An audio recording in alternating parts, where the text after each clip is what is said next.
नमस्कार दोस्तों, आपके अपने YouTube channel sir Vijay Kumar में आप सभी का स्वागत है। जैसा कि मैं हर बार ही बोलता हूं, अगर आप मेरे चैनल पर नए हैं तो मेरे चैनल को सब्सक्राइब कर लीजिएगा, बेल आइकन को दबा लीजिए, जिससे कि मेरी वीडियो की जानकारी आपको मिलती रहे। आप सोच रहे होंगे कि ये क्या बना हुआ है। दोस्तों, ये एक ऐसी टॉपिक का डायग्राम है जो 12th क्लास फिजिक्स के अंदर इंपॉर्टेंट टॉपिक्स में आता है। थर्ड यूनिट के अंदर से ये वो टॉपिक है जो मोस्टली एग्जाम के अंदर 5 मार्क्स में पूछा जाता है। इस वीडियो के अंदर हम करेंगे इस टॉपिक के बारे में कि ये क्या काम करता है, किस प्रिंसिपल पे बेस्ड है, इसके अंदर क्या क्या लगा हुआ है, इसकी वर्किंग कैसे है और इसके लिमिटेशंस के बारे में जानेंगे। और इस वीडियो के अंत में आप लोगों से इसी टॉपिक से 2 क्वेश्चन पूछे जाएंगे। जो 2 क्वेश्चन पूछे जाएंगे आपसे, आप उनका जवाब कमेंट के अंदर दें। देखिए दोस्तों,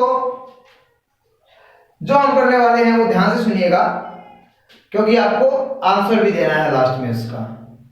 चलिए हम वीडियो को शुरू कर लेते हैं और पता लगाते हैं कि ये है क्या।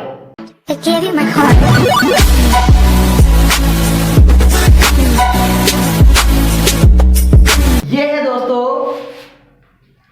साइक्लोट्रॉन। क्या है ये? साइक्लोट्रॉन। इसको हम जानते हैं साइक्लोट्रॉन के नाम से। दोस्तों देखो, जैसे कि आपको दिख रहा है, मैंने लिखा हुआ है वेरी वेरी इंपॉर्टेंट। दोस्तों ये बहुत ही इंपॉर्टेंट टॉपिक है जो कि 5 मार्क्स के अंदर पूछा जाता है। दोस्तों 5 मार्क्स के अंदर पूछा जाता है। चलिए दोस्तों शुरू कर लेते हैं इसको बोलते हैं हम साइक्लोट्रॉन। ये क्या है? 2 साइंटिस्ट लॉरेंस और लिविंगस्टोन के द्वारा बनाया गया डिवाइस है। अब ये काम क्या करता है दोस्तों, इसके अंदर कैसे इसकी वर्किंग है? ये दोस्तों पॉजिटिव चार्ज पार्टिकल्स को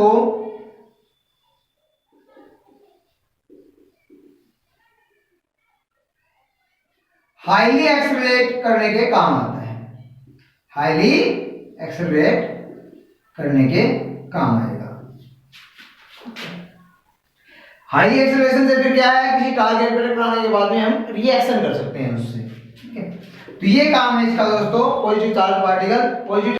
पॉजिटिव चार्ज पार्टिकल कौन कौन से हैं आपके पास में? वो हमारे पास में हम बोल सकते हैं प्रोटॉन है, न्यूट्रॉन है और अल्फा पार्टिकल है। इस टाइप के पार्टिकल्स को एक्सेलरेट करने के काम आता है हमारा साइक्लोट्रॉन। ठीक है, इसके अंदर हम जिस तरीके से ले सकते हैं कि हाइड्रोजन पार्टिकल्स, ठीक है, आयंस में जो हम लेते हैं हाइड्रोजन 1H2 और इस तरीके से 2He3 हीलियम और जो है 2He4, इस टाइप के पार्टिकल्स हम इसके अंदर ले सकते हैं। ये हम आयंस ले सकते हैं इसके अंदर। तो इस टाइप के पार्टिकल्स, जो प्रोटॉन, न्यूट्रॉन, अल्फा पार्टिकल्स को एक्सेलरेट करने का काम करता है साइक्लोट्रॉन। अब ये डिपेंड किन किन फैक्टर्स पे करता है दोस्तों, इसके अंदर क्या लगा हुआ है वो जाने, उसे पहले जान लेते हैं प्रिंसिपल क्या है, किस फैक्ट पे काम कर रहा है। तो ये किस सिद्धांत पे काम करता है दोस्तों, वो हम लिख लेते हैं। It is based on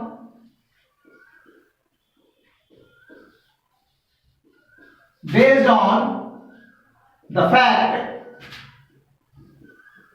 or principle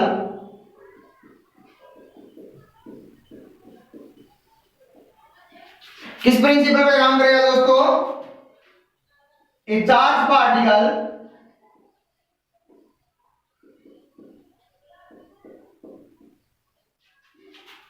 moving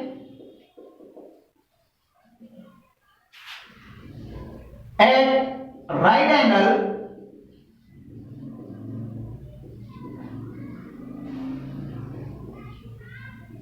to a uniform magnetic field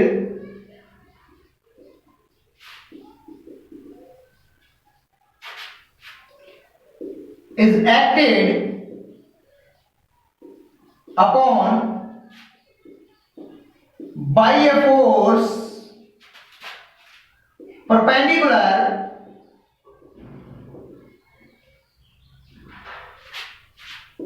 to its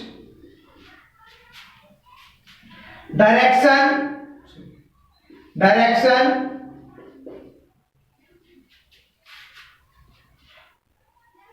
of motion and follow a circular path।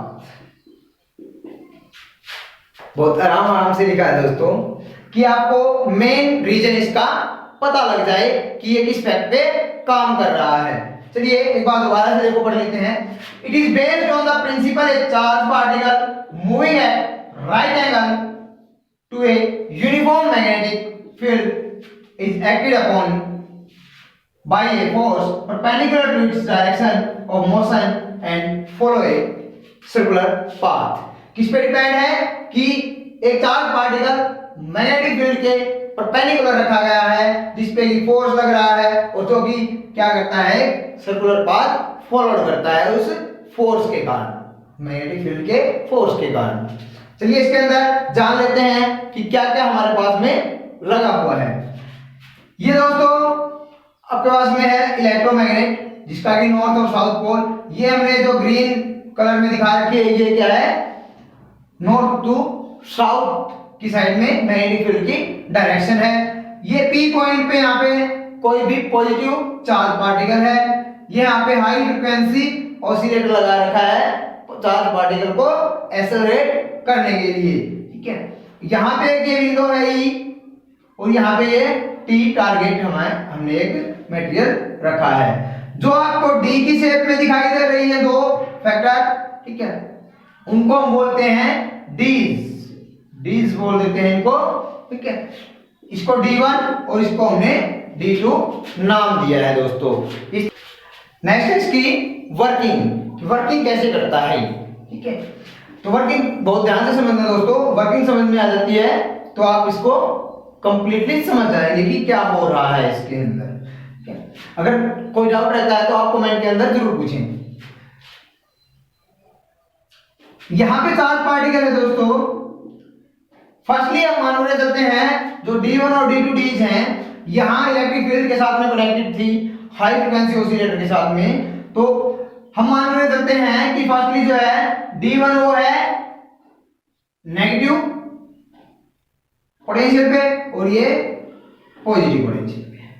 यहां पे क्या है नेगेटिव है आपका और ये है पॉजिटिव।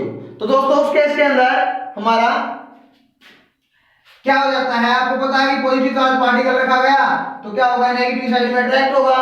तो ये यहां से पार्टिकल क्या होगा यहां अट्रैक्ट हो जाता है और D1 के अंदर पेनिट्रेट कर जाता है। D1 के अंदर पेनिट्रेट कर जाएगा बट ड्यू टू इलेक्ट्रोमैग्नेट ये क्या करता है फॉलोड करता है सर्कुलर पाथ। तो सर्कुलर पाथ ये फॉलोड किया। जब ये यहां आया इसकी प्रहरी पे बिल्कुल तो तब क्या होता है कि तब तक ये जो एसी इलेक्ट्रिक सर्किट हमने जोड़ा हुआ था यहां बाहर ये क्या होता है पॉजिटिव हो जाता है कि पॉजिटिव पे D1 और नेगेटिव पे D2। अब क्या करेगा यहां से इस D2 की साइड में पॉजिटिव चार्ज अट्रैक्ट होगा वो इसके अंदर अटैक होकर के आता है और ज्यादा वेलोसिटी से आता है और ज्यादा रेडियस का सेमी सर्कल बनाता है और फिर मैग्नेट की वजह से वही सेमी सर्कल बनाएगा। तो इसी तरीके से दोस्तों फिर आपस में चेंज होता रहता है क्योंकि एसी जो है वो इस तरीके से चलती है तो नेगेटिव पॉजिटिव आपस में चेंज होता रहता है। तो उसी की वजह से फिर वहां से तब ये एक डिश से दूसरी डिश के अंदर एंटर करेगा तब क्या होगा अपना जो सेमी सर्कल है इसकी वेलोसिटी ज्यादा होगी, एक्सीलरेशन ज्यादा हो जाएगी इसकी, और वो बड़ा बना करके आएगा सेमी सर्कल। इस तरीके से होते होते ये बिल्कुल लास्ट एंड तक इसकी प्रैरी तक पहुंच जाता है, और लास्ट में हमने यहाँ पे विंडो लगा रखी है, और इससे इसको निकलने का रास्ता मिल गया यहाँ से वेरी हाई एक्सेलरेशन के साथ में ये बाहर निकलता है और किसी भी टारगेट से टकरा दिया जाता है, जिससे कि टारगेट को तोड़ने में, ठीक है, रिएक्शंस वगैरह के काम आता है ये। अब इसके अंदर दोस्तों देखो कि मैग्नेटिक फोर्स भी है, बट यहाँ पे सर्कुलर पाथ फॉरवर्ड कर रहा है रेडियस के अंदर, सर्कुलर पाथ फॉरवर्ड कर रहा है। इट मींस कि उसका अंदर की साइड में कोई ना कोई फोर्स लग रहा है तो उसको वहां पे बांधे हुए है, और अंदर की साइड में जो फोर्स लगता है उसको हम सेंट्रीपिटल फोर्स बोल देंगे। तो सेंट्रीपिटल फोर्स हम क्या लिखते हैं, mv² divide by r। But according to magnet क्या कह रहा है कि मैग्नेटिक फोर्स है यहाँ पे, तो मैग्नेटिक फोर्स के कारण ये जो हो रहा है जो कि सर्कुलर पाथ रोटेट कर रहा है। तो उन दोनों से दोस्तों हम क्या कर सकते हैं कि हमारे पास में इससे दोस्तों हमारे पास में आ जाता है force is equal to BQV sine theta, F is equal to BQV sine theta. But हम जानते हैं कि जो चार्ज पार्टिकल है वो क्या मैग्नेटिक फील्ड के 90 डिग्री पे रखा हुआ है, इसी कारण हमारे पास में क्या हो जाएगा एंगल 90 डिग्री, और साइन 90 की वैल्यू क्या होती है 1, तो इसलिए हमारे पास में फोर्स आ गया F is equal to BQV। तो हमारे पास में आ गया फोर्स ये, बट एक क्या है सेंट्रीपिटल फोर्स की वजह से घूम रहा था, तो हमारे पास में बन जाता है mv² डिवाइड बाई r, और किसके इक्वल है यही फोर्स लग रहा है इसकी वजह से है, तो BQV। हम यहां से B की वैल्यू निकाल लेते हैं, तो क्या बन जाएगी, एक B से एक B कैंसिल, तो ये बन जाएगा BQR डिवाइड बाई M। ये हमारे पास में B की वैल्यू आ जाती है दोस्तों, ये हमारे पास में आ गई B की वैल्यू। अगर हम जो है निकालते हैं इससे टाइम पीरियड फॉर, फर्स्टली क्या हुआ ये सेमी सर्कल से आया ना, सेमी सर्कल के लिए हाफ साइकिल के लिए हम सेमी सर्कल के लिए टाइम पीरियड निकालते हैं, तो t is equal to half cycle, circular path का हाफ, हाफ क्या होता है 2 पाई r कंप्लीट, तो पाई r क्या हो जाएगा उसका हाफ। इतनी डिस्टेंस ट्रेवल की उसने किस वेलोसिटी से की, v वेलोसिटी से, तो हमारे पास में टाइम क्या आ गया, v की वैल्यू रख देते हैं वहां पे, तो पाई r यहाँ पे आ जाएगा BQR और इनमें m ऊपर आ जाएगा, तो t बन गया हमारे पास में पाई m बाई BQ। ये है हाफ साइकिल के लिए। अगर हम इसी को कंप्लीट साइकिल केस में देखते हैं तो क्या बन जाएगा अपने पास में, कंप्लीट के लिए क्या लगेगा डबल टाइम, तो 2 से मल्टीप्लाई कर देंगे, कंप्लीट टाइम क्या आ गया अपने पास में 2 पाई m बाई BQ। ये आ गया complete time period of the revolution of one cycle. Frequency क्या हो जाएगी, reciprocal of the time period, reciprocal of time period, इसी का उल्टा कर देते हैं BQ बाई 2 पाई m, तो ये फ्रीक्वेंसी हो जाएगी। इस फ्रीक्वेंसी से ये एक्सेलरेट करेगा जो इसके अंदर पॉजिटिव चार्ज पार्टिकल रखा गया था, वो हमारा इस फ्रीक्वेंसी से एक्सेलरेट करेगा दोस्तों। तो यह आती है हमारे पास में फ्रीक्वेंसी। तो इसके अंदर हमने जाना कि टाइम पीरियड हाफ साइकिल के लिए कंप्लीट वेलोसिटी क्या, और कंप्लीट साइकिल के लिए टाइम पीरियड और फ्रीक्वेंसी क्या होगी।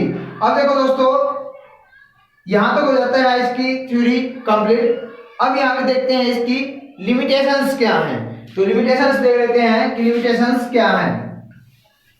तो फर्स्ट लिमिटेशन के अंदर आता है अपना कि तब कोई भी चार्ज पार्टिकल मोशन में होता है तो उसके अंदर एक रिलेशन के अकॉर्डिंग चेंज आता है मास में, ठीक है, जो कि वो रिलेशन है आपका m is equal to m0 by √1 minus v² by c²। तो इस रिलेशन के अकॉर्डिंग मास में चेंज आता है। अगर मास चेंज हो जाएगा तो दोस्तों क्या होगी, फ्रीक्वेंसी यहाँ पे चेंज हो जाएगी, ठीक है। बट स्मॉल टाइम पीरियड के अंदर इतनी हाई फ्रीक्वेंसी नहीं होती तो इसी कारण क्या होता है, ये भी एक इसकी ड्रॉबैक है। ठीक है, सेकंड क्या है कि ये ओनली पॉजिटिव चार्ज पार्टिकल को एक्सेलरेट करने का काम आता है, ना कि नेगेटिव चार्ज को। इसका मतलब इलेक्ट्रॉन, प्रोटॉन, ठीक है, सॉरी प्रोटॉन, इलेक्ट्रॉन या न्यूट्रॉन, इनको ये एक्सेलरेट नहीं करेगा। ये क्या है, इसकी ड्रॉबैक है और लिमिटेशंस है। हमारा टॉपिक कंप्लीट हो चुका है दोस्तों। तो जैसा कि हमने शुरू में ही कहा था कि इसको ध्यान से सुनना है आप लोगों ने, और इसके अंदर से हम फिर 2 क्वेश्चन करेंगे आपको लास्ट में, और उनका आंसर कमेंट के अंदर आपको देना है। तो फर्स्ट क्वेश्चन है दोस्तों हमारा, हु डिस्कवर्ड साइक्लोट्रॉन। सेकंड है, which type of particle accelerated by cyclotron। बहुत ही इजी क्वेश्चन है दोस्तों दोनों क्वेश्चन। अगर आप लोगों ने इसको बहुत ध्यान से सुना है और अच्छे तरीके से पढ़ा है तो इन क्वेश्चन के जवाब देने में कोई भी प्रॉब्लम नहीं होनी चाहिए। तो दोस्तों यहीं पर हम अपनी वीडियो को खत्म करते हैं। और अगर आपको मेरी दी गई जानकारी अच्छी लगी है, पसंद आई है, तो मेरे चैनल को सब्सक्राइब कर लीजिएगा, लाइक कर दीजिए वीडियो को, और ज़्यादा से ज़्यादा अपने दोस्तों में शेयर कर दीजिएगा। थैंक यू दोस्तों।